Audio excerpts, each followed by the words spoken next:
info ya. Oke deh, nggak apa-apa. Tapi ini sudah mendekati pekan UTS ya, jadi teman-teman mohon mempersiapkan diri. Materinya itu adalah ya materi yang sudah kita pelajari sebelumnya ini, gitu. Sampai membuat cash flow ya, kalau nggak salah, membuat cash flow dari kurva S. Jadi nanti kita belajar membuat kurva S secara manual ya. Jadi nggak pakai software. Ya softwarenya Microsoft Excel itu. Sampai situ nanti untuk pembagiannya mana yang akan dijadikan tugas atau mana yang akan dijadikan tugas, mana yang UTS itu nanti akan saya sampaikan sama teman-teman ya. Jadi supaya teman-teman belajarnya lebih fokus. Yang mana yang untuk UTS, yang mana yang untuk tugas seperti itu. Oke. Pekan ini materinya adalah AHSP atau analisis harga satuan pekerjaan. Ya, mungkin teman-teman udah terbiasa dengar ya kan AHSP. Jadi sebenarnya apa sih pengertiannya? Hari ini kita akan membahas pengertian AHSP, komponennya apa aja, kegunaannya itu untuk apa, dan juga langkah-langkah penyusunan AHSP. Nanti akan saya tampilkan beberapa contohnya. Ini rencananya adalah yang akan menjadi tugas teman-teman. Cuman karena ini waktunya mepet, jadi saya sedang meninjau kembali apakah ini akan tugas kelompok dengan proyek yang agak complicated atau individu aja, tapi dengan yang lebih simple gitu ya. Kita lihat nanti waktunya masih sempat atau tidak. Nah, pengertian AHSP atau analisis harga satuan pekerjaan itu adalah perhitungan kebutuhan biaya yang terdiri dari tenaga kerja, bahan, dan peralatan untuk mendapatkan harga satuan atas satu jenis pekerjaan tertentu. Dengan kata lain, AHSP ini kita gunakan untuk menentukan biaya langsung atau tidak langsung. Halo? Ini untuk langsung atau tidak langsung?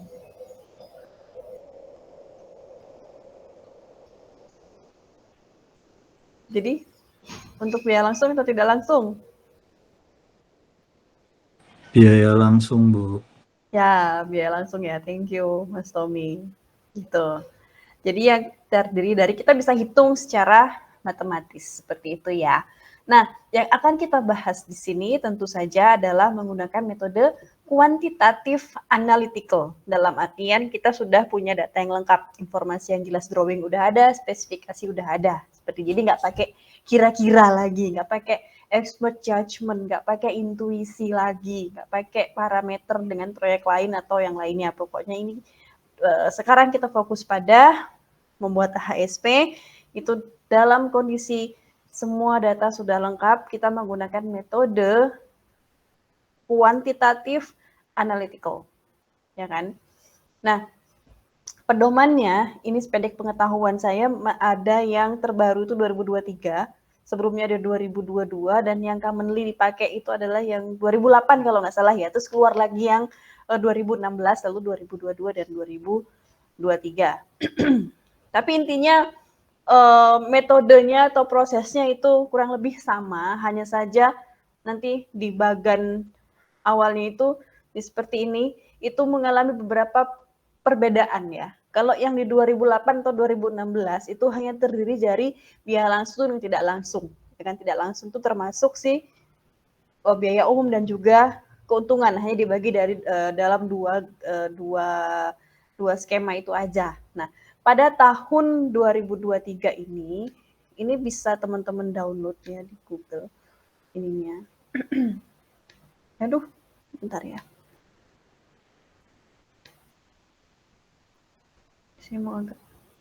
Saya takut ini nggak bisa geser. Kalau saya slideshow nggak bisa apa ya turun. Kalau nggak kelihatan teman-teman bisa download filenya. Nah, di 2023 ini biaya langsungnya itu ada di komponen si A ini, ya kan? Ada biaya tidak langsung pada komponen B, yang isinya adalah ya biaya umum yang macam-macam, overhead dan segala macam itu yang pernah kita bahas sebelumnya ya. Nah, lalu keuntungan gitu. Jadi komponennya seperti ini, ya kan? Tapi di sini dikasih tanda bintang, besarnya hanyalah boleh 10-15% dari nilai biaya langsungnya. Seperti itu. Tentu saja ini kita akan fokus di sini, di biaya langsung, ya kan?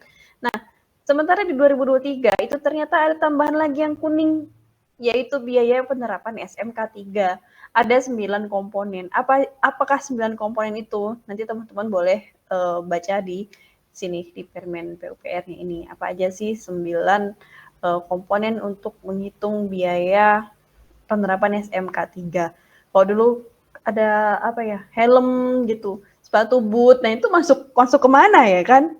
Jadi kalau tidak didetailkan, padahal itu kan kita nyiapin, tukang datang, kita siapkan helm, sepatu safety, body vest, body harness, dan itu kan bagaimanapun itu termasuk ke dalam biaya yang harus kita keluarkan.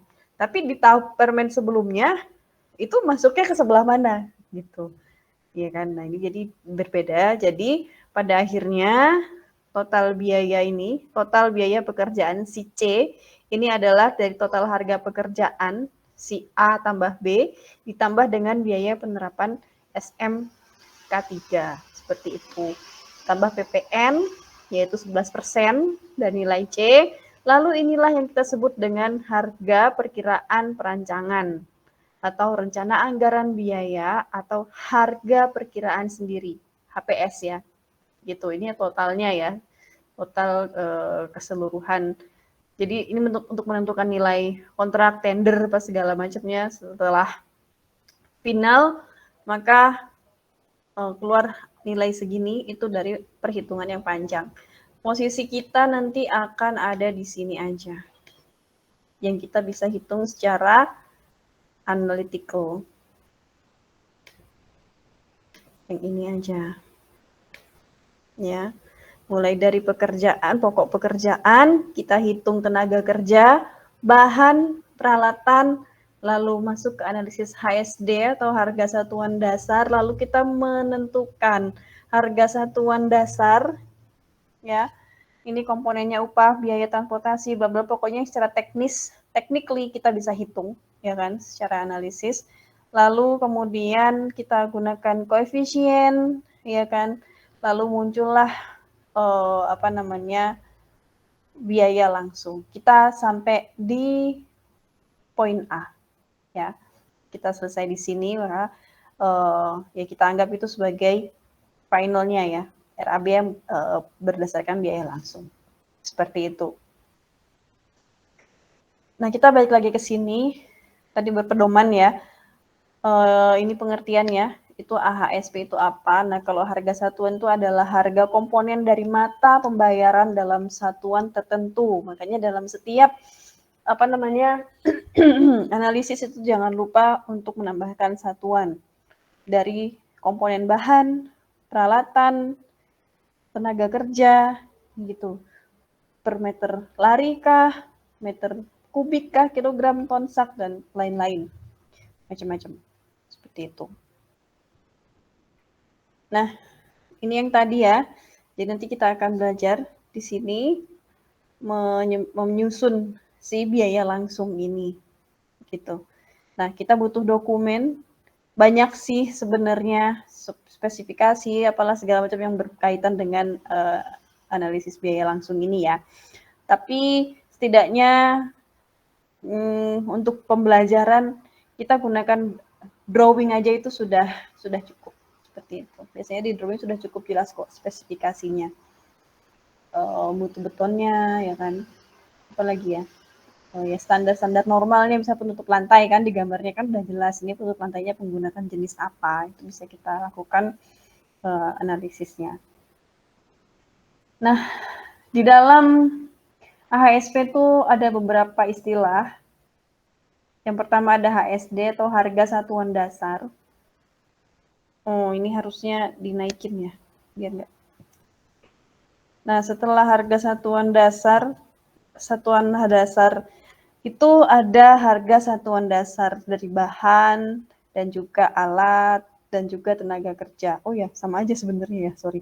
Nah, jadi setiap bahan kita akan hitung satu-satu nih, bahan, alat, dan juga tenaga kerja untuk membuat HSP, harga satuan pekerjaan untuk suatu item tertentu, gitu ya. Jadi kita akan hitung berdasarkan 3 komponen ini, berdasarkan peraturan menggunakan pedoman ini, seperti itu.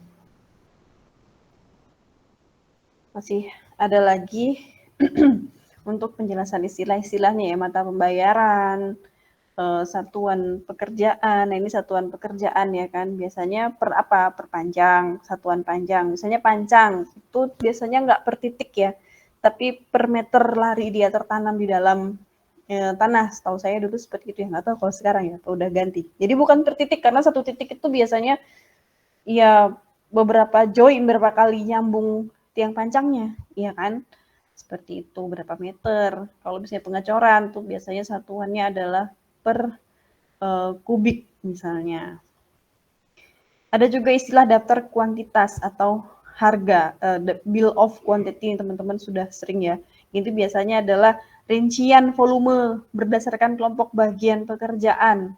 Gitu. Jadi misalnya pembetonan ada sekian kubik, pembesian ada sekian kilogram, seperti itu. Ini overhead. Overhead atau biaya yang diperhitungkan sebagai biaya operasional dan pengeluaran biaya kantor pusat yang bukan dari biaya pengadaan untuk setiap mata pembayaran. Biaya manajemen, akuntansi, ini yang lain-lain yang termasuk biaya tidak langsung gitu kan. Nah, kalau begini kan kita tidak apa ya? Tidak bisa menghitung berdasarkan spesifikasinya, gambar teknis menggunakan kuantitatif analytical, metode kuantitatif analytical itu. Lalu tentu saja kalau kita mau melakukan suatu kegiatan pasti ada manfaatnya atau ada gunanya. HSP itu gunanya adalah untuk menyusun perhitungan harga sendiri atau HPS. Nah, HPS itu dari sudut pandang owner, biasa disebut dengan owner estimate. Biasanya owner akan meng-hire konsultan untuk membuat HPS ya, karena biasanya owner itu tidak berkecimpung langsung di dunia konstruksi gitu. Kalau ownernya adalah kita mengkonstruksi bangunan gedung yang diperuntukkan untuk bank misalnya, ya di bank dia kan lebih paham tentang perekonomian kan daripada konstruksi nih. Makanya biasanya kalau dari sudut pandang konsultan tuh biasanya disebut owner estimate. Sedangkan kalau dari sudut pandang kontraktor itu disebut dengan HPP, harga perkiraan perencana atau engineering estimate, seperti itu. Nah, ini adalah langkah-langkah penyusunan HSP. Ada HSD tenaga kerja, HSD material, peralatan, biaya umum dan profit. Ini kita masuk kalau menghitung biaya tidak langsungnya juga kita hitung, ya kan? Jadi yang pertama kita untuk suatu item pekerjaan kita menentukan dulu tenaga kerjanya. Karena kenyataannya di lapangan tenaga kerja itu ternyata punya skill sendiri-sendiri. Jadi jangan tukang batu disuruh mlester. Biasanya komplain, ini jelek banget sih hasil plesterannya. Oh ternyata Anda ini tukang batu gitu. Tukang plester jangan disuruh menggali. Gak kelar-kelar disuruh gali. Jadi ini tergantung jenisnya gitu. Jadi pernah nanya, loh Pak kok nggak Bapak aja yang ngerjain? Lagi nunggu orang Bu, gitu kan. Loh kenapa nggak Bapak aja yang kerjain? Loh saya keterampilannya bukan di sini, saya nggak bisa ngerjakan pekerjaan ini. Dulu saya pikir tukang tuh ya udah tukang aja gitu ya kan. Ternyata mereka punya skill tertentu ya yang nggak bisa disuruh mengerjakan pekerjaan yang di luar skill mereka. Seperti itu.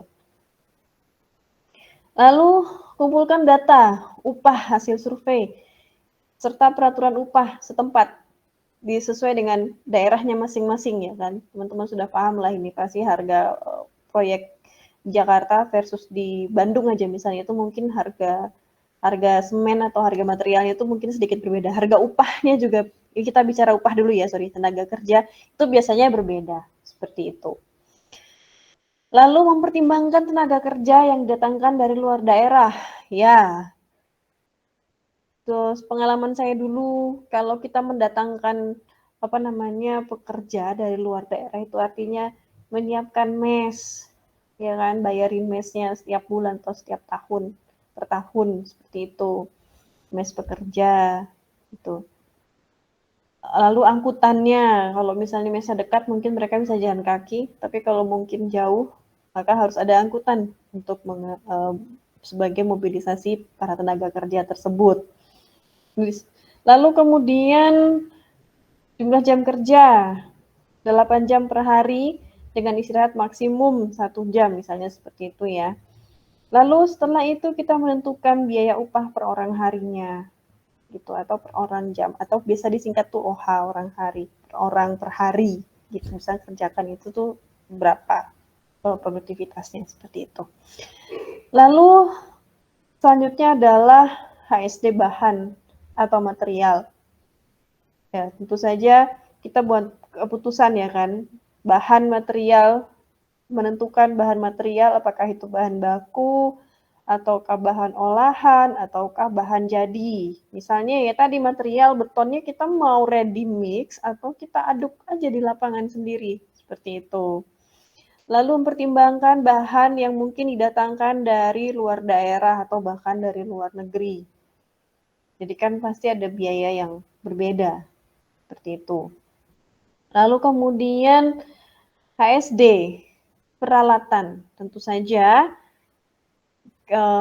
kita harus bisa memetakan ini tuh kira-kira kita mau pakai apa metodenya. Nah, itulah makanya metode kerja itu sangat mempengaruhi HSP. Ya kan? Jadi katakanlah pekerjaan galian akan berbeda dong harganya ketika kita mau melaksanakannya secara manual, semi mekanis atau menggunakan pekerjaan mekanis. Kalau manual mungkin kita harus provide cangkul doang, ya kan? Tapi kalau mekanis mungkin kita perlu alat berat di situ. Nah, seperti itu. Jadi metodenya mau seperti apa? Ini model pertama itu metode ya kan? Gitu. Lalu ini tadi biaya umum dan juga profit gitu, biaya lain-lain ya, biaya kantor, upah pegawai, lalu kemudian manajemen, bunga bank, jaminan bank, tender, dan lain-lain ya, gitu. Nah, ini nanti yang akan kita kerjakan adalah analisis biaya langsung. Nah, ini contohnya, contoh sederhananya. Untuk 1 kilogram besi beton BJTD 24, material besi itu ini keadaannya ya, maksudnya gini, kita mau kerjakan 1 kilogram pembesian dengan beton BJTD 24, tapi material itu disuplai oleh owner, ya kan? Kira-kira waste-nya itu 3%. Berarti di sini hanya ada upah, ya kan? Hanya ada upah sama mungkin kawat bendrat kita menyediakan. Tidak ada material, ya kan? Jadi materialnya disuplai dari dari owner gitu. Karena satu waste-nya 3%, sehingga untuk 1 kilogram itu menggunakan 1,030 material besi, ya kan? Kita hargain di situ upah aja berarti kita nggak beli ininya, materialnya kita nggak beli. Jadi per kilonya Ini beli nggak sih? Kok dia masuk ke sini ya? 6.950 kilogram, ya kan? Lalu ada lagi kawat bendrat. Kawat bendrat 15.000. Ternyata untuk 1 kilogram pekerjaan pembesian itu butuh kawat bendrat 0,018 kilogram dan butuh upah pembesian per kilo. Ini harusnya bukan per 1 kilogram upah pembesiannya, harusnya OH ya. Aduh, ini agak lain nih. Ntar dulu, saya kasih contoh yang agak bener ya. Nah, ini apa namanya, contohnya ya. Ini di sini yang 1,03, 12,5 itu disebut dengan koefisien, ya kan? Nah, yang ini 3.000, 6.950 itu adalah harga satuannya, harga satuan per kilo, ya kan? Besi beton tuh berarti per kilo itu harganya 6.950, ya kan? Upahnya, upah pekerjaan pembesian tuh untuk 1 kilo pembesian itu hanya Rp635 tuh. Karena dikalikan ini, ya kan? Jadi ini totalnya 8 juta. Loh, 7 juta dikali 1 kok 6.900. Ntar ya, sorry.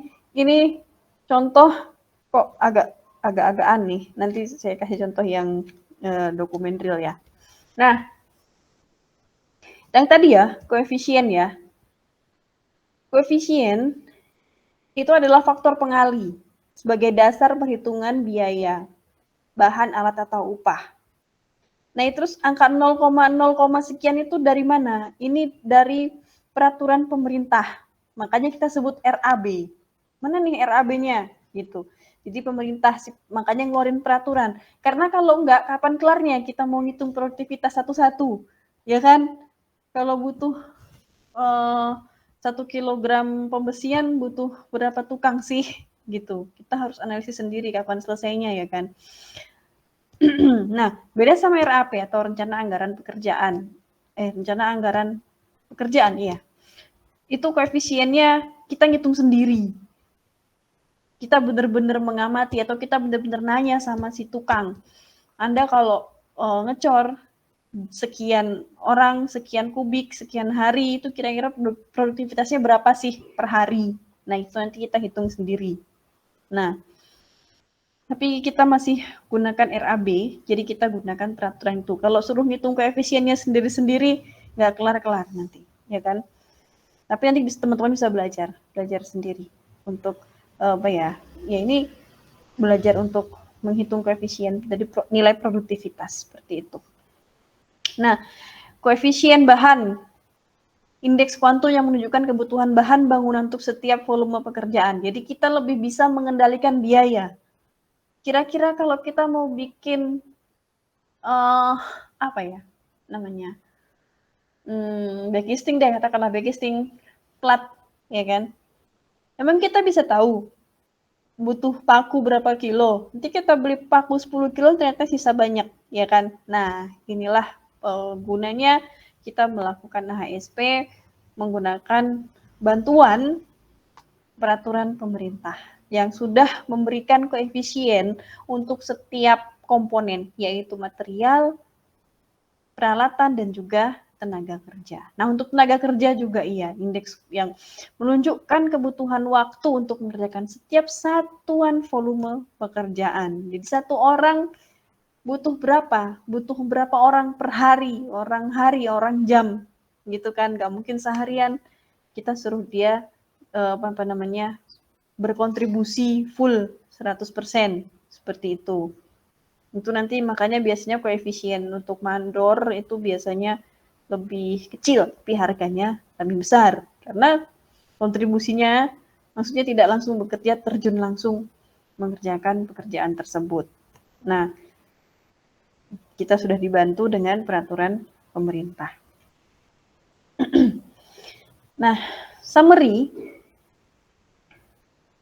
pengertian AHSP adalah perhitungan kebutuhan biaya yang komponennya adalah tenaga kerja bahan, dan juga peralatan untuk mendapatkan harga satuan atas satu jenis pekerjaan tertentu per pekerjaan ya HSP. Beda dengan RAB. Kalau RAB udah keseluruhan, ya kan? Lalu komponen dari AHSP itu adalah ada biaya langsung dan juga biaya tidak langsung plus biaya SMK 3 sebenarnya tadi ya kalau kita menggunakan peraturan yang 2023 2022 sorry. Nah, kegunaan AHSP itu adalah untuk menyusun owner estimate dan juga engineering estimate. Nah, langkah-langkah penyusunan AHSP. Yang tadi ya, kita tentukan HSD tenaga kerja, kita tentukan HSD bahan atau material, lalu kita tentukan HSD peralatan, lalu ditambah biaya tidak langsung. Gitu. Jadi setidaknya kita bisa menyusun berapakah analisis harga satuan untuk satu jenis pekerjaan tertentu. Oke. Kalau ada yang perlu didiskusikan, saya boleh di-interrupt ya. Ini saya mau kasih lihat contoh penyusunan RAB yang sederhana.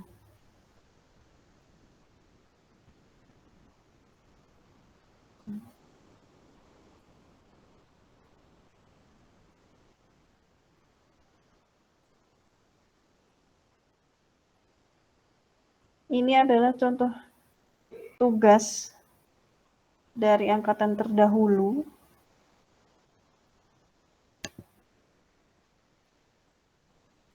Kelihatan ya? Kelihatan, Bu. Kelihatan, Bu. Oke. Jadi, yang pertama dilakukan itu adalah membuat bill of quantity. Ini sudah jadi bill of quantity. Sebenarnya tugas mereka ini panjang. Mereka yang pertama itu bikin work breakdown structure. Tahu kan work breakdown structure? Udah belajar MK, saya nggak mau bahas lagi. Ya, jadi mereka bikin dari WBS ya kan. Mereka bikin WBS dulu, tapi di tugas terpisah. Jadi setelah punya item-item pekerjaan seperti ini, ya kan, ini mereka sudah punya drawing. Simple lah, ya memang hanya untuk tugas ya. Jadi sederhana, kalau real project nggak mungkin sesimpel ini, pasti lebih kompleks. Jadi dari pertama persiapan lahan, ya kan, pemancangan, tiang pancang, struktur bawah. Jadi mereka menentukan ini nih work breakdown structure-nya sehingga mereka bisa membuat menentukan uraian pekerjaan, ya kan. Lalu menghitung volume pekerjaan. Seperti pekan lalu ya, volume di dunia konstruksi untuk RAB itu beda dengan volume pengertian volume yang ada pada matematika. Volume dalam matematika itu benda yang punya isi dan always be cubic, ya kan? Itulah makanya bangun datar dia tidak punya volume, tapi bangun ruang dia punya kubus, balok, ya kan? Nah, tapi dalam sipil volume itu satuannya bisa macam-macam, gitu. Karena pengertian volume itu adalah apa? Satuan dari isi dari suatu pekerjaan tertentu berdasarkan gambar, ya kan? Jadi ada gambarnya nih, bow plank-nya. Berdasarkan gambar, ya kan? Kita bikin per ini ya, per komponennya. Ada panjang, lebar, tinggi, berat, dan ini nggak sesimpel ini kalau ternyata drawing-nya lebih kompleks. Ini kita cuma pakai segini doang, ya kan? Untuk pekerjaan persiapan ada pemasangan bow plank, ya kan, panjangnya 31 meter, lebarnya 15 meter, ada 2 unit, sehingga volumenya adalah, loh ini kalau salah ini ya harusnya, kan ada 2 unit, gini harusnya, ini kali 2. Kenapa saya pakai Excel? Kalau pakai software yang canggih sebenarnya bisa aja. Anda pasti lebih paham, maksudnya saya ingin teman-teman paham ininya, ya teorinya. Kok bisa begitu gitu kan. Kalau pakai software kan langsung ketemu aja, set, bow plank 92 meter lari gitu. Apalagi nanti target akhir kita itu adalah cash flow berdasarkan kurva S. Jadi nanti sepanjang jalan kenangan ini perjalanannya ya kan. Menentukan pembersihan lahan berubah menjadi meter pangkat 2 ya kan. Lalu pekerjaan persiapan tiang pancang dia bilang 9 tapi lamsam. Lamsam berarti memang harus ada analisis tersendiri di dalamnya seperti itu. Lalu kemudian pemancangan mini pile ada 9 titik pembobokan, cut off level, pembuatan lantai kerja sekian kubik hingga sampai pemasangan atap. Jadi kasih tahu bahwa atapnya adalah pakai seng. Pakai seng, padahal gambarnya nggak seng loh ini. Zaman sekarang masih ada yang pakai seng. Lalu kemudian ketemu volumenya 431,25 meter pangkat 2. Oke, sampai sini dulu volume yang pekan lalu, ya kan? Kita menghitung volume berdasarkan gambar. Sampai sini dulu. Lalu, harga satuan. Kok bisa pemasangan bau plank ini harganya berapa ini? 111.000, 10 rupiah, ya kan? Sehingga ketika kita punya 92 meter lari, ya untuk pekerjaan bau plank sendiri ternyata menghabiskan biaya 10 juta. Make sense kak ini, kira-kira? Bikin bau plank 10 juta. Pembersihan lahan 5 juta. Ya kan? Persiapan. Ini analisisnya sendiri. 300.000 ini seharusnya masih ada rincian gitu. Ya kan? Nah, mereka bikin ini ASP-nya, ya kan? Nih. Jadi dari setiap item yang ada di sini, bau plank, lahan, pemadatan tanah, backcasting kolom dan macam-macamnya ini, itu mereka cari di permen PU tadi, ya kan? Lalu dibuatlah di sini bahwa untuk pekerjaan bau plank, nggak tiba-tiba ya kan, tiba-tiba, ini bau plank 10 juta, gitu. Apa sih yang dipasang? Kita lihat di sini. Ternyata ada pekerja 0,1 OH, ya kan? Tukang kayu, kepala tukang, ini berdasarkan permen ya. Jadi 0,1, 0,5 ini bukan ngarang, tapi kita ambil dari koefisien yang ada di dalam permen PUPR tadi. Ternyata tenaga kerjanya butuh 4 macam ini, ya kan? Terus kan bahannya butuh kayu balok 5/7. Berapa? 0,012 kubik untuk 1 meter lari bau plank, ya kan? Lalu kemudian peralatan, ternyata di sini dia nggak ngasih peralatan yang berarti, ya kan? Mungkin palu meteran itu mungkin sudah menjadi biasanya tukang bawa sendiri sih. Nah, lalu ini kita jumlahkan. Ada komponen A, B, C, ya kan? Jumlah A, B, plus C. Lalu kemudian overhead di sini dia ambil langsung presentasi yang tadi ya, yang di bagan tadi itu kan 10-15%. Ini karena kita belajar, kita ambil aja 15%. 15% dari si poin D, yaitu jumlah A, B, plus C. Ya kan? Nah, setelah kita dapatkan ini dari PUPR, dari dokumen ya, ini nih, sampai koefisien ya, sampai koefisien ini. Lalu selanjutnya adalah yang tadi nih, harga satuan. Di sini ternyata pekerja harganya mahal banget, 150.000 per orang hari. Iya kan? Ini kita nggak bicara lembur-lemburan ya, pokoknya 1 hari 150.000, kerja 8 jam, kerja 9 jam, 1 jam istirahat, 8 jam berarti ya kan? Misalnya seperti itu. Nah, dibuat dulu tabelnya. supaya nggak keliru. Jadi sekali pakai Excel ya, dia akan menjadi satu formulasi ya. Jadi sekali Anda klik, kalau misalnya, oh ini di daerah saya pekerja itu cuma 100.000. Jadi Anda tinggal ganti 100.000, maka HSP-nya akan ngikutin. Gitu. Jadi ada harga satuannya. Tukang kayu sama, 100.000 di daerah saya.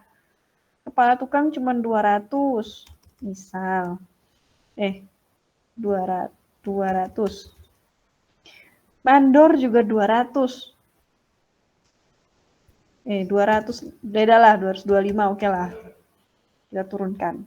Ya kan? Misalnya. Lalu kita lihat di BOQ-nya, ternyata nggak turun signifikan ya. Jadi untuk pekerjaan bawplank per meter larinya adalah 9 juta. Ya, muasalnya dari sini, ya kan?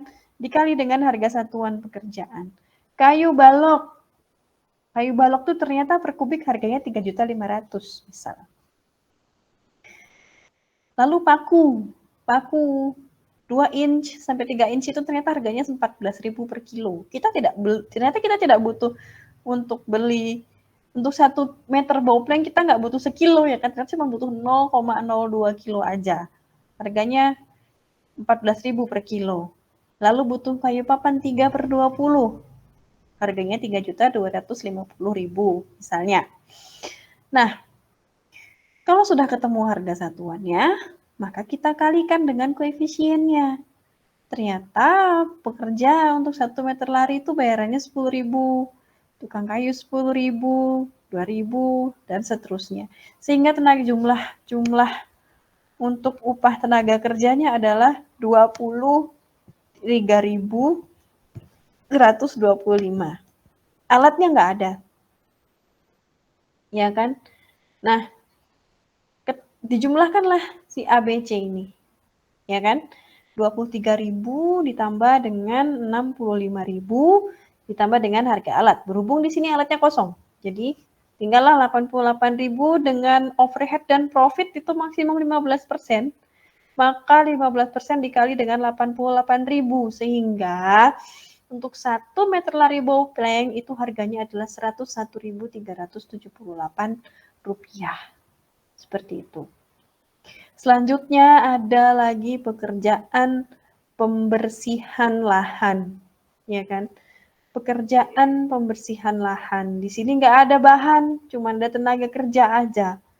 Ternyata untuk bersihkan lahan 1 meter square, ini jenis-jenisnya ada pembersihan dan stripping atau kosrekan di item T01A itu adalah 8.453. Lalu pekerjaan pancang, mini pile. Nah, ini yang lengkap nih. Ya kan? Ada tenaga kerja, ada bahan, ada peralatan. Di sini dia menggunakan tripod, pakai hammer alatnya, menggunakan las listrik. Nah, ini item-item ini semuanya ada di dokumen itu ya, dokumen Permen PUPR itu. Jadi nggak usah bingung itu dari mana Bu, gitu. Sampai sini ini kita nggak usah mikir. Sampai koefisien. Harga satuan ya kita tinggal tentukan tadi harga satuannya. Kira-kira kalau listrik itu berapa sih harganya? Seperti itu ya. Kalau mau project real ya kita bener-bener survei ke toko ya kan. 12.000. Ternyata sewa per hari 150.000. Ya kan. Ternyata untuk 1 per meter lari ya kan. Per meter lari nih. Berarti ada yang nggak cocok nih. Ini di sini titik. Harusnya ini per meter lari. Ya kan? Nggak masuk akal lah. Masa iya? Apa namanya? Mancang 9 titik dibayar 700.000. Emang Anda mau? Nah, ini makanya jadi kurang lebih seperti itu ya, teman-teman. Jadi disesuaikan. Ini tadi persatuannya gitu. Ini mini pile diameter 320 per meter lari penetrasinya, bukan per titik. Katakanlah 1 titik itu 20 meter. Misalnya 20 meter dikali 9. Nah, make sense nggak? 15 juta ya kan? Siapa yang disuruh mau Mancang dibayar 700.000, capek deh. Per meter larinya, ternyata harganya adalah 15.340.000. Seperti itu ceritanya. Jadi menurut PUPR kita butuh kawat las BBM non subsidi ceritanya. Harganya 12.100 per liter. Sehingga total untuk pekerjaan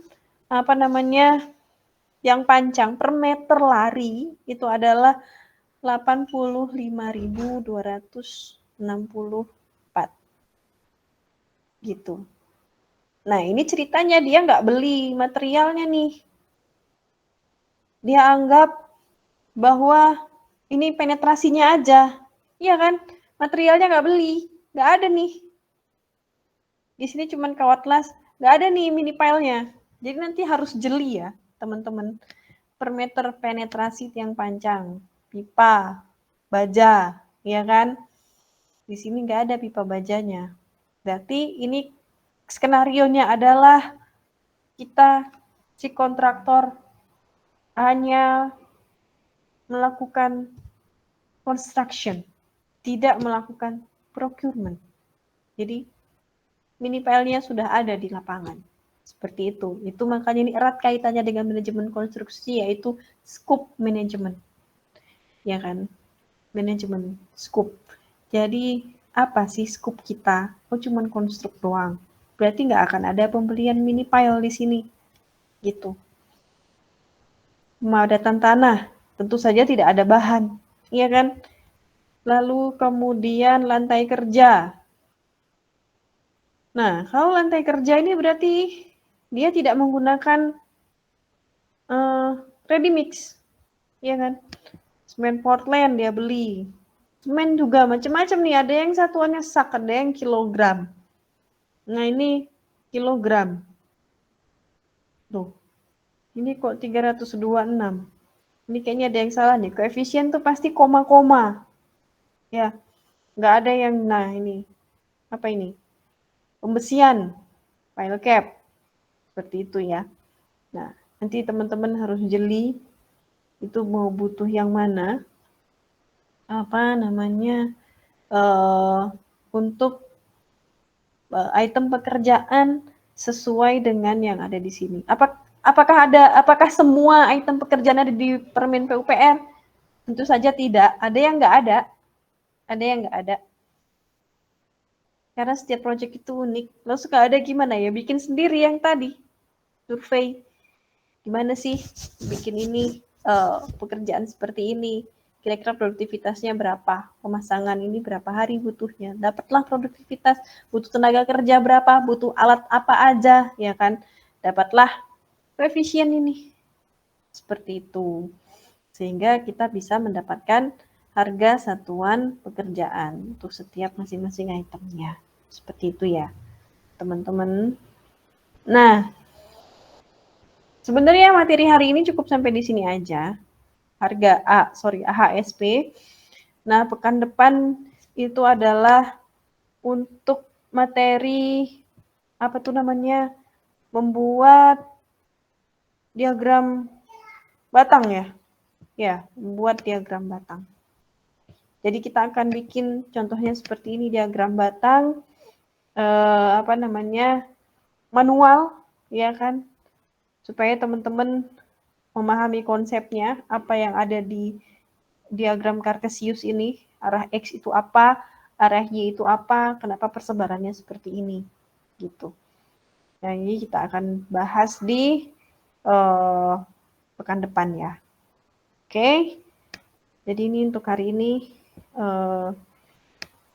cukup dulu untuk harga satuan pekerjaan berdasarkan peraturan pemerintah yang sudah ditetapkan. Apa ada yang perlu didiskusikan? Silakan. Bu mau tanya, Bu. Iya, boleh. Kan saya pernah pakai kayak buku jurnal harga satuan itu. Ya. Itu tetap ngitung atau enggak ya, Bu? Oh, harga jurnal satuan pekerjaan itu kan kayaknya cuman ini doang, ada harganya aja toh? Harga doang ya? Oh, setahu saya ya. Koefisiennya nggak ya? Koefisiennya nggak ada, tetap di Permen PU. Jadi ya ada lagi yang mau didiskusiin sebelum saya cerita? Nggak ada. Saya boleh diinterrupt ya, silakan diinterrupt aja. Jadi harga ini kan kalau teman-teman mau survei, Anda mau punya proyek di Manado misalnya, Anda harus survei ke toko bangunan Manado, berapa ininya sumber daya yang harus keluar. Ya kan, belum tiket pesawat dan lain-lain. Nah, itulah gunanya ada jurnal harga satuan. Jadi itu jurnal harga satuan se-Indonesia. Tebal banget kan itu ya, Mas, ininya. Iya Bu, tebel Bu. Punya tebel banget, Mas Ardit. Nah, itu tebel banget sehingga itu isinya adalah harga se-Indonesia. Tentu saja harga pekerja di Bali mungkin tidak 100.000. Iya kan? Nah, itu harga solar non subsidi misalnya. Di Jakarta sama di Lombok misalnya, mungkin berbeda. Nah, itu untuk sebagai guidance kalau kita mau bikin HSP, kita gunakan jurnal supaya kita bisa tahu harga yang pasti. Dan harga jurnal itu adalah harga yang paling terbaik. Jadi apa ya? Kalau ada harga yang melebihi jurnal itu berarti kemahalan. Itu kemahalan. Karena biasanya jurnal itu harga yang tinggi, lebih tinggi. Biasanya kalau misalnya kayu balok nih di jurnal 3.500.000, kita survei ke toko itu bisa jadi di bawahnya 3.500.000. Jadi untuk mencegah adanya kerugian yang signifikan lah seperti itu. Tapi juga tidak terlalu beda jauh seperti itu. Ada lagi teman-teman yang lain? Mungkin ada yang mau sharing pengalaman? Bu, saya mau tanya, Bu. Ya, silakan Mas Tommy. Tadi kan di materi ada disebutkan harga estimasi owner dan engineer ya, Bu. Owner estimate dan engineer estimate. Nah, itu bedanya seperti apa ya, Bu, dalam aplikasinya? Dalam aplikasinya, kalau dalam aplikasinya, tentunya kalau yang kemarin tuh mana ya? Tentunya dalam aplikasinya mereka kan punya kepentingan yang berbeda, ya kan? Sebentar ya, saya ganti dulu PPT-nya. Presentasinya. Tentu saja mereka punya sudut pandang yang berbeda. Pastinya ini yang diambil kalau owner pasti tidak akan ada keuntungan karena mereka tidak nyari untung. Nah, itu ya kan? Jadi mereka menggunakan analisis biaya ini nih, ya kan? Paling tidak mereka punya acuan. Berarti untuk biaya penerapan SMK 3, biaya dan biaya langsung adalah sekian sekian miliar misalnya. Kalau dihitung kasar, itu kontraktor mau ambil untung 15%, kan kita punya ini nih, A sama SMKK kan yang bisa kita hitung. Nah, berarti kita punya acuan sendiri, ya kan? Kita punya acuan sendiri bahwa ini nilai proyek tidak akan melebihi jauh lebih dari 800 miliar, misalnya seperti itu. Tiba-tiba datanglah kontraktor bikin penawaran harganya sampai 1,5 triliun misalnya. Artinya, wah ini terlalu jauh, ya kan? Kita juga punya analisis sendiri gitu untuk manajemen, untuk pengendalian biaya si owner itu sendiri gitu. Jangan sampai dia dirugikan dong oleh si kontraktor, karena jelas-jelas kalau kontraktor pasti mau cari untung. Nah, sedangkan kalau owner ya dia maunya biaya mutu waktu sesuai, ya kan, sesuai dengan spesifikasi. Nggak ada yang dikotak-atik oleh si kontraktor. Jadi setidaknya mereka tahu untuk biaya pemancangan itu normalnya adalah sekian rupiah misalnya per meter lari. Pemancangan per meter lari misalnya seperti itu. Gimana Mas Tommy? Kalau misalnya kurang jelas, karena saya sendiri pun belum pernah bikin AHSP dari sudut pandang owner. I always bikin dari dari kontraktor seperti itu. Jadi yang ngikutin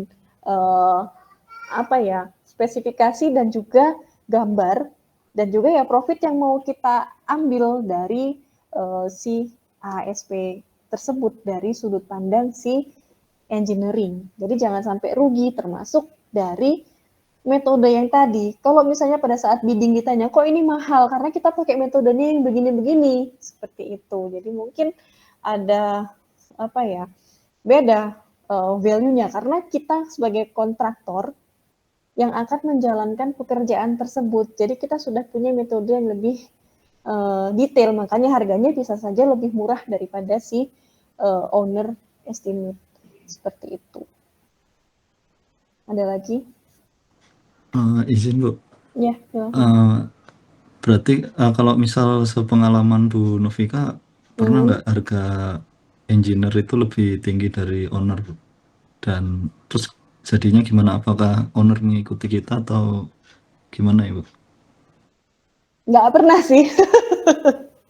Selalu di bawah. Itu kan biasanya dia pasang bidding tuh.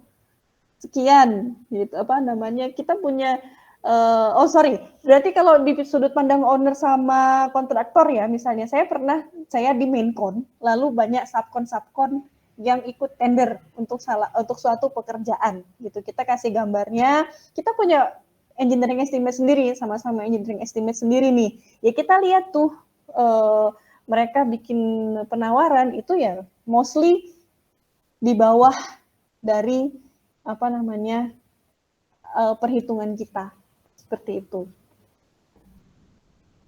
Nggak ada yang lebih tinggi dari bidding yang yang kita lakukan sendiri, ya ASP yang kita lakukan sendiri, seperti itu. Baik Bu, terima kasih, cukup jelas Bu. Oh ya, kasih ya Mas Tommy. Ada lagi teman-teman yang lain? Saya mau nanya Bu. Ya boleh, Mas Ibrahim. Untuk mulai penugasannya kapan ini Bu? Tugas ya? Iya ya. Mungkin kemarin itu, Mas hari apa ya? Saya lupa. Makanya saya bilang, ini RPS masih belum selesai sebetulnya. Jadi apa aja sih komponen yang untuk tugas, apa aja komponen untuk UTS, supaya mahasiswa terarah belajarnya. Kemarin saya rapat sama Bu Silvi dan Mbak Gita, saya lupa deh, ini komponennya itu mana aja. Besok saya akan WhatsApp Gita untuk tanyain kemarin jadinya gimana nih, komponennya yang mana aja untuk UTS, yang mana yang untuk tugas, jadi supaya bisa saya share langsung tugasnya. Gitu ya Mas Ibrahim, makasih ya udah mengingatkan. Baik Bu. Mungkin besok teman-teman lusa tolong ingetin saya lagi untuk kalau saya nggak ngasih kabar, nanti tolong ingetin saya supaya saya WhatsApp si Gita ya, supaya kita sama-sama lancar ya. Nanti kaget kan kalau teman-teman saya kasih tugas abrek, deadline-nya cuma sepekan. Ibu gimana sih, bisa diprotes lagi ya kan, gitu. Terus nggak tahu lagi, Ibu ini tugasnya yang mana, belajarnya yang mana gitu. Nanti buat UTS yang mana, UTS-nya AHSP, belajarnya AHSP, UTS-nya kurva S. Ya kan nanti pada bingung. Oke, ada lagi? Bu, maaf mau nanya Bu. Iya boleh, Chris. Tugasnya ini kelompok atau individu ya Bu? Sejauh ini saya masih cenderung kelompok ya. Cuma nanti makanya saya lihat nanti bobotnya gimana sama si Gita itu kemarin hasil diskusinya. Kalau bobotnya kecil ya individu aja, kasih case yang kecil gitu. Baik Bu. Oke. Ada lagi? Oke ya, kalau cukup silahkan untuk open cam sebentar. Ternyata saya juga masih off cam. Untuk saya screenshot absensi.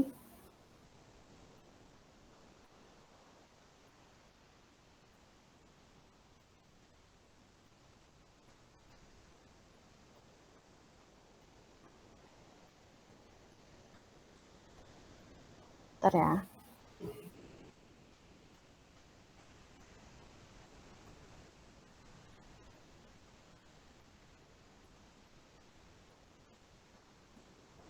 Oke, 1, 2, 3.